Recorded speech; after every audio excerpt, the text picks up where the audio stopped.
নমস্কার। রাজনৈতিক ও যুদ্ধের খবরের আপডেট পেতে ওয়ার্ল্ড নিউজ বাংলা চ্যানেলটাকে সাবস্ক্রাইব করে রাখুন। ২৬-এর বিধানসভা ভোটের আগে জমি মজবুত করে শক্তি বৃদ্ধি তৃণমূল শিবিরের।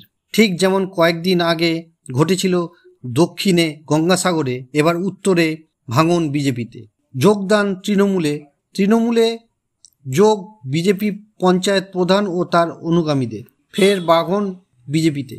শনিবার কোচবিহারের সাংসদ জগদীশ চন্দ্র বর্মা বাসুনিয়ার হাত ধরে তৃণমূল কংগ্রেসে যোগদান করলেন বড় শোলমারি গ্রাম পঞ্চায়েতের বিজেপি পঞ্চায়েত প্রধান তাপস রায় ও তার অনুগামীরা।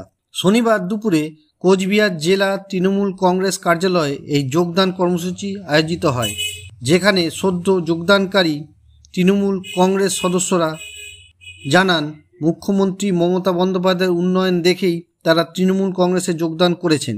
গ্রামের উন্নয়নকে আরও বাড়াতেই এই যোগদান।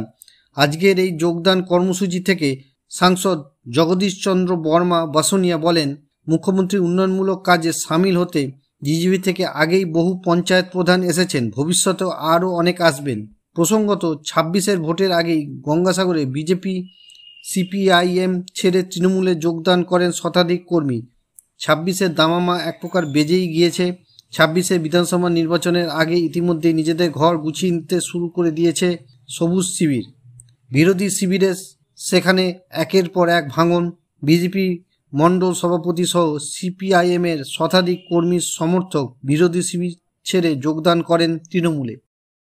ভিডিওটি ভালো লাগলে লাইক করুন, শেয়ার করুন এবং সাবস্ক্রাইব করুন ওয়ার্ল্ড নিউজ বাংলাকে। নমস্কার।